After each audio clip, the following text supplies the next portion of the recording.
Bienvenidos a Vino Abierto. Este es un espacio para hablar del vino sin reglas y sin la presión de tener que saberlo todo. En este episodio vamos a hablar sobre algunos mitos que se repiten tanto que ya hasta parecen verdades y muchas veces nos aleja de disfrutar estos vinos. La idea es simple, soltar creencias, confiar en tu gusto y volver a disfrutar el vino desde un lugar más sencillo. El vino y la idea de no ser suficiente. Quiero empezar este episodio desde mi experiencia personal, lo que me hizo a mí llegar al mundo del vino. Tuve la oportunidad de vivir en un país productor y en ese momento me di cuenta que lo que yo sabía del vino era nada. Y realmente no sabía nada. Lo que sabía era que el vino era para gente de mucho dinero y que era simplemente para un momento especial, que el vino tinto se comía con carne roja y que el vino blanco se comía con carne blanca. Eso era todo el conocimiento que tenía. Pero cada vez el conocimiento en vinos ha ido aumentando acá en nuestra cultura, en Costa Rica, gracias al turismo, ¿verdad? Y gracias también a los restaurantes que hacen una gran labor. Muchas personas se acercan a nosotros como importadores de vino con ese deseo de aprender, con esa curiosidad, con esa ilusión, pero también a veces con mucho miedo de no decir las palabras correctas, de no decir las características correctas o simplemente no sentirse encajados. Una sensación silenciosa que a veces tal vez nos es un poco difícil de explicar, difícil de contar, y no solo le pasa a ustedes, le pasaba a mí y le pasa a muchas personas. Nosotros, como les digo, que estamos en esta industria, mucha gente viene, se acerca a nosotros y nos dice, mira, es que realmente tomar vino a veces puede ser, a llegar a ser un poco incluso complicado. Y desde ya les quiero decir que no es tan complicado, no es tan complicado, no es difícil. El problema no son vos. El saber de vinos, el gusto que vamos a tener por los vinos es 100% personal. Entonces, tenemos que recordar que si yo no logro identificar uno de estos descriptores, no quiere decir que yo no sé de vino. Recordemos que los aromas están juntos a algún recuerdo, a algún momento, a algo, siempre están juntos a algo. Y si nosotros no hemos tenido esa oportunidad de compartir o de vivir esa experiencia, evidentemente no lo vamos a encontrar con facilidad.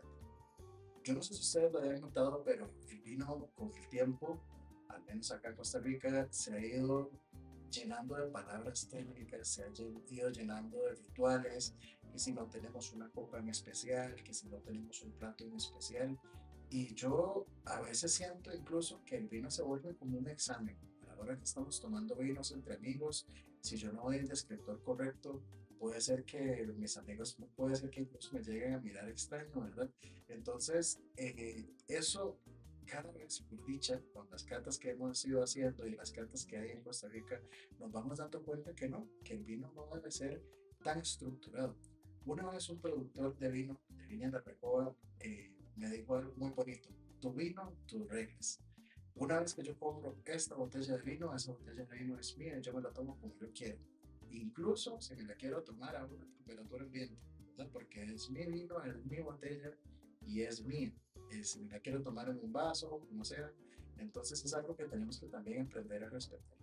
En este episodio no vamos a aprender cómo hacer las cosas bien, es más bien para soltar la idea de todo eso que nos han dicho, ¿verdad? Todo eso que nos han dicho y esos mitos que existen alrededor del mundo del vino. Porque el vino no nació para hacernos sentir bueno, menos, sino más bien para acompañarnos en el día a día, acompañarnos en la vida, en nuestra rutina diaria. Yo no sé también si alguna vez les ha pasado que están al frente de la góndola en el supermercado o están en el barril del vino.com y no saben cuál vino escoger, ¿verdad? Muchas veces eso nos pasa. De pronto nos da miedo decir que nos gustan los vinos dulces por el prejuicio que puede ser que alguien nos diga que los vinos dulces pero no son vino, ¿verdad? O a veces incluso mucha gente nos llega a decir, ¿sabes qué? Es que el vino no es para mí, ¿verdad? El vino no es para mí, entonces eh, hay millones de uvas, bueno, 1368 tipos de uva y países productores eh, distintos como para decir que o encasillarnos en que no nos gusta el vino, ¿verdad? Tal vez no hemos encontrado el vino correcto. ¿Y cuándo el vino empezó a hacerse tan complicado? Si nosotros nos vamos a la historia, eh, hemos visto que el vino siempre ha sido parte de la cultura, ¿verdad? Siempre ha sido parte de los negocios, de las cenas, de las celebraciones, de las conversaciones. Pero de un tiempo para acá empieza a complicarse, empieza a ponerse, como les decía antes, un poco académico, ¿verdad? Un poco académico, incluso un poco jerárquico. Y entonces es ahí donde cada vez, gracias al acercamiento que vamos teniendo a las personas, el vino vuelve a ser cada vez incluso más sencillo a la hora de consumirlo, no a la hora de producirlo. Y esto no quiere decir que no podamos tener una gastronomía alta y hacer buenos maridajes con estos vinos. Pero muchas veces eso también nos aleja a nosotros, ¿verdad? Nos aleja a nosotros porque al igual como el consumo de vino ha subido en nuestro país, también ha subido la parte gastronómica, la oferta gastronómica. Entonces es algo que va en paralelo, va creciendo en paralelo, pero nosotros no tenemos que sentirnos menos o decir, mira, no vamos a tomar vino porque no tengo tal corte de carne, porque no tengo tal platillo en específico. De pronto a veces tenemos notas de cata difíciles de entender, ¿verdad? Estamos a la par de alguien que utiliza lenguaje demasiado técnico y nos sentimos como que no entendemos, ¿verdad? Por eso cada vez que tengamos la oportunidad de asistir a alguna cata es importante porque ahí vamos a aprender a identificar o al menos saber qué significan todas estas palabras, todas estas frases técnicas, que no necesariamente las tenemos que aplicar nosotros, ¿verdad? Porque lo más rico del vino es disfrutarlo, tomarlo. Pero muchas veces pasa que también estamos, como les digo, al lado de una persona que tal vez tiene un conocimiento un poquitito mayor y nos hace sentir un poquito menos, ¿verdad? Que no podamos dar las mismas características o las mismas definiciones a la hora de querer describir un vino. Si ustedes ven los puntajes, mucha gente se deja escribir por los puntajes, que si Robert Parker, que si Tim Atkin, que la revista de Escorchados, nosotros nos dejamos llevar por ese patrón, que nuevamente no necesariamente eso es el vino que a nosotros nos va a gustar, porque el gusto es 100% personal. ¿Cuáles son las formas correctas de tomar el vino? Nos dice que en esta copa, que en esta otra copa. Evidentemente, la experiencia va a ser mayor si tenemos una copa de cristal, si tenemos la copa adecuada, la experiencia va a ser mayor, pero eso no puede limitar a que yo no lo pueda tomar. Y a veces en la vida nos pasa mucho eso, que muchas veces tal vez no nos sentimos ajenos a algo, sino nos sentimos inseguros a algo. Nos sentimos inseguros a la hora de querer ir a una cata. Ustedes no saben cuánta gente nos pone mensajes a nosotros que si hay que aprenderse algo, que hay que saber algo a la hora que van a asistir a una cata, ¿verdad? Porque todavía existe ese miedo, ese temor a voy a participar y no sé ni siquiera lo que voy. Entonces los invitamos a que pues, cuando puedan vayan a catas. En Costa Rica ahora por dicha hay muchísimas catas que se llevan a cabo y nosotros pues también acá en nuestras oficinas hacemos una cata mensual. Bueno, el mito número uno es entre más caro es más bueno. ¿Y qué sucede? Pues que a veces eso no es necesariamente así, ¿verdad? Porque hay vinos hechos de todos los precios, de todos los sabores y de todas las formas. No solo nos afecta, pues obviamente en el bolsillo, ¿verdad? Sino también cómo nos vamos a sentir. Imagínense ustedes comprar un vino muy caro y que no nos guste. ¿Cómo creen que nos vamos a sentir? Y eso nos pasa mucho en general, que entre más caro es porque es mejor calidad. Pero en este caso, el vino es de sensaciones, no es un tema de tanto de calidad, sino si a nosotros nos gustan esos sabores, esas texturas, esos matices, si a nosotros nos llaman la atención esas cosas. Entonces no es simplemente hecho un tema de calidad, que si me va a durar o no me va a durar, es un tema de gusto. Entonces por eso es que es muy importante que no necesariamente que el vino es entre más caro, va a ser lo que a mí más me va a gustar. El precio del vino, vean que se regula por muchas formas. Se regula si son producciones limitadas, los costos logísticos, también se ve un tema de impuestos con respecto a cada país. No todos los países tienen los mismos tratados de libre comercio. Algunos países manejan ciertos porcentajes, ¿verdad? Evidentemente el tamaño de la bodega, ¿verdad? Hay bodegas que son mucho más grandes, que no es lo mismo producir 1000 botellas a producir 1 millón de botellas, el costo unitario de producción es diferente, entonces no es tanto, bueno, pues obviamente también el reconocimiento y el marketing que tenga la marca de la bodega como tal. Entonces yo puedo tener un vino de 10.000 colones, puedo tener un vino de 15.000, que posiblemente por un tema de costo operativo sea más barato producir este vino de 10.000, pero tengo una calidad superior a este de 15.000. Entonces, lo importante ahí es ir probando y darse cuenta que el precio no es un parámetro de calidad, no es un parámetro de calidad, porque nuevamente la calidad va a ir asociada a nuestro gusto, si nos gusta o si no nos gusta.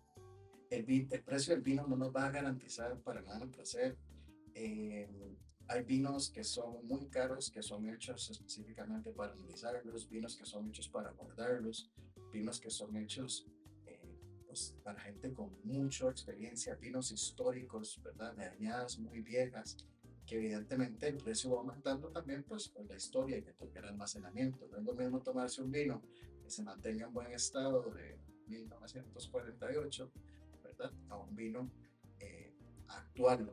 Posiblemente en unos 15, 20 años nosotros estemos tomando vinos del 2020, vinos que se hicieron con mascarilla, vinos que se hicieron durante la pandemia. Entonces, ahí es donde empieza ese valor histórico que les estoy comentando.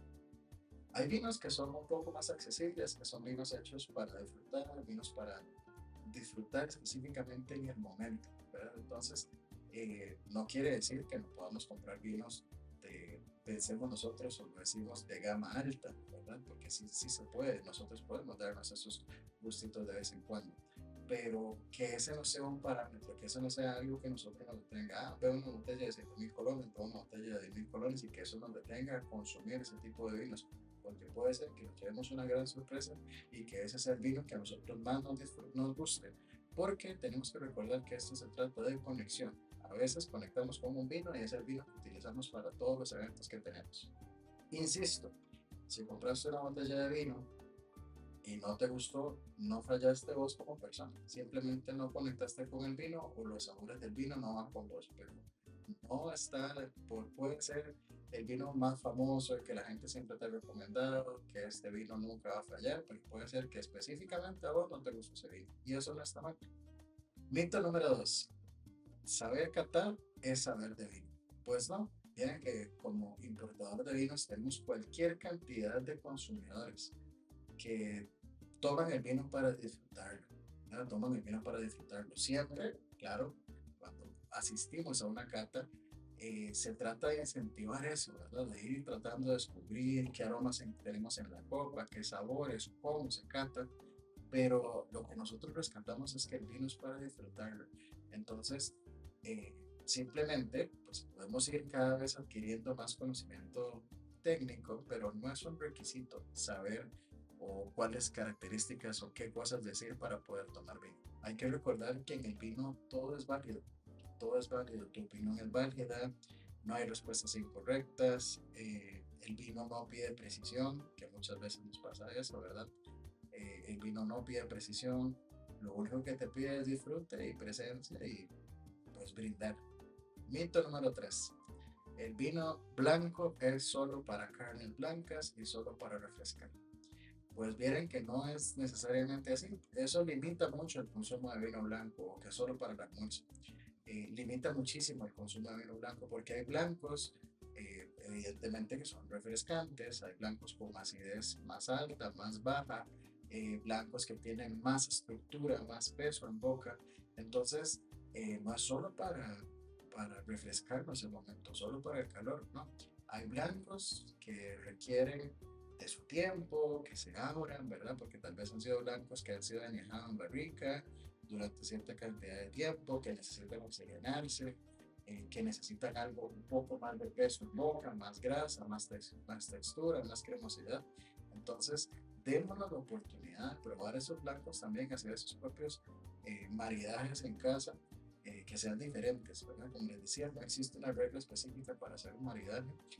Los vinos blancos no son solo para refrescarnos, no son solo para el almuerzo, no son solo para las carnes blancas, va a depender mucho cómo es el vino, si tiene mucha acidez, si tiene una acidez muy baja, el peso que tenga en boca, si es muy cremoso, si es muy mineral, todas esas cositas van a ir interfiriendo. La única forma en que nosotros podemos identificar bien con qué va a ir ese vino es probándolo, teniendo esa experiencia de tengo este plato, tengo este atún con mayonesa y tengo este pinot grillo, voy a probar a ver si me gusta. Esa es la única forma en la que nosotros podemos garantizar de que es un maridaje perfecto. El mito número 4. la temperatura del vino tinto es temperatura ambiente. Esta frase la escucho con demasiada frecuencia y cada vez, he de ser claro, cada vez la escucho menos.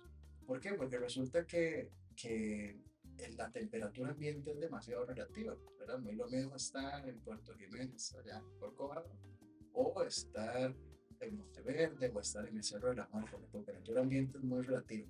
Entonces, cuando nosotros hablamos de temperatura ambiente, eran los países productores, en las bodegas, ¿verdad? Que mayoritariamente estaban en los sótanos de las viñas. Pero entonces en este caso, reitero, no quiere decir que si a mí me gusta tomarme el vino literalmente a la temperatura ambiente, no está mal. Siempre pongo el ejemplo si el arroz con leche se come frío o se come caliente, ¿verdad? Eso es algo muy subjetivo y muy, muy personal. ¿Qué es lo que pasa? Que si nosotros servimos el vino a una temperatura superior a los 17 o los 18 grados, lo que va a suceder es que la sensación alcohólica va a ser más alta. Nosotros vamos a percibir más el alcohol, porque el alcohol es más volátil, entonces lo vamos a percibir más. Eso es lo que va a suceder. Y si nosotros el tinto lo servimos muy frío, a una temperatura muy baja, lo que va a suceder es que no vamos a percibir bien todos esos aromas, porque el frío lo que va a hacer es apagarlos un poco. Entonces, los tintos, dependiendo si son tintos jovencitos, podemos empezar en 14 a 18 grados de temperatura. Y los blancos sí los podemos manejar entre 6, 9 grados de temperatura sin ningún problema. Pero igual, si sos del equipo de que te gusta los vinos tal cual, lo abro la botella donde la tenga, me la sirvo, está todo bien y recordemos, el vino, es tu regla. Mito número 5. El vino dulce es vino de mala calidad. Bueno, eso también tiene todo un tema detrás de que el azúcar residual, que hacen para maquillar los vinos. Al final es un estilo de vino, es un estilo de vino y si la gente lo consume, si la gente le gusta, es por alguna razón, por algo se vende, por algo la gente lo consume, ¿verdad? Hay países que tienen pues mayor eh, estilo de producir con un poquito más de azúcar residual. Lo que me refiero con azúcar residual, y no es que el vino se le eche azúcar para que sea dulce, no. En la fermentación, ¿verdad? Nosotros tenemos dos componentes, tenemos la levadura y tenemos el azúcar que está presente en la fruta. Entonces, el azúcar residual es el azúcar que la levadura no logra comerse cuando está produciendo el alcohol. Entonces, algunos productores interrumpen estas fermentaciones para dejar un poquitito de azúcar residual que está presente, como les decía, en la uva, para que el vino tenga una frutosidad un poco más alta, que sea un poquito más dulce y sea más agradable a la hora de tomarlo. ¿Qué es lo que sucede? Que conforme más vamos tomando vino, conforme más vamos adquiriendo conocimiento, esos sabores nos dejan de llamar la atención y buscamos otras cosas, buscamos más madera, buscamos más acidez, buscamos más estructura, pero no quiere decir que son de mala calidad. Entonces, eso es importante. No quiere decir que los vinos dulces son de mala calidad, todos los vinos que tienen más frutosidad son de mala calidad. No necesariamente. Evidentemente, si nosotros no metemos un vino en un barril, el costo va a ser un poco menor. Entonces hay que tener eso claro, ¿verdad? Tal vez un vino que nosotros lo metemos en un barril, el costo va a ser un poco más alto. Si no lo metemos en un barril, va a haber mucha más presencia de fruta. Evidentemente, si lo metemos en un barril, va a tener otras notas terciarias, madera y otras cosas. Como siguiente mito, el maridaje perfecto. Bueno, esto deja mucha tela que cortar porque el maridaje perfecto o las líneas, ¿verdad? O los lineamientos, las reglas que nos han dicho sobre los maridajes al final funcionan como una guía, pero hay muchas otras cosas que influyen en el maridaje perfecto. Una de las más importantes, ¿verdad? Es lo que hemos escuchado, rojas, carnes rojas con vinos rojos, pero a veces la proteína pasa a un segundo plano, depende de otros aspectos, depende de la salsa que tenemos, depende de las guarniciones. Como les decía, puede ser que tengamos un pollo, ese pollo lo tenemos en una salsa blanca con hongos, el pollo pasó a a segundo plano, ¿verdad? Porque ahí es más importante la salsa que estamos teniendo. Después hay otros aspectos que varían mucho, como lo es el estado de ánimo, ¿verdad? El estado de ánimo, el lugar donde estamos, el lugar donde estamos. Eh, con quién estamos. Todas esas cosas son demasiado importantes también que a veces las dejamos de lado. Entonces, el maridaje perfecto creo que lo hacemos nosotros mismos. Existen experiencias gastronómicas, ¿verdad? Que cuando un chef y un sommelier se juntan y hacen una experiencia pues maravillosa, eso es algo que todos debemos de vivir, pero también en nuestras casas nosotros lo podemos llegar a vivir en lo íntimo, a lo pequeño, a lo nuestro. Y hay muchos más mitos, pero vamos a hablar de último y tendremos otro episodio donde seguiremos hablando de estos mitos. Y el mito es el vino solo para ocasiones especiales. Yo creo que vivir ya es especial, per se. Ya el vino eh, pasa de ser ese momento especial de la graduación, de algún matrimonio o alguna fiesta, ¿verdad? El vino perfectamente puede ser para nuestro día a día, ¿verdad? Para ayudarnos en ese cierre tan difícil de laboral que tuvimos, pues claramente podemos usarlo también para celebraciones, ¿verdad? Pero, pero el vino también puede ser cotidiano. Incluso, para los médicos oyentes que tengamos por ahí, que ya me lo han hecho saber, consumo moderado del día incluso es beneficioso para la salud. Entonces, con esto nos despedimos, ¿verdad? Nuevamente reitero, tu vino, tus reglas, hagan los maridajes, no tengan miedo de acercarse. Recuerden que nosotros una vez al mes tenemos cata acá en nuestras oficinas y son catas totalmente humanas, son catas totalmente con la forma o buscando ese acercamiento hacia el consumo de vino, obviamente moderado, y tratamos de tener ese acercamiento con los costarricenses en el mundo del vino. Entonces, nos vemos en el próximo episodio. Salud.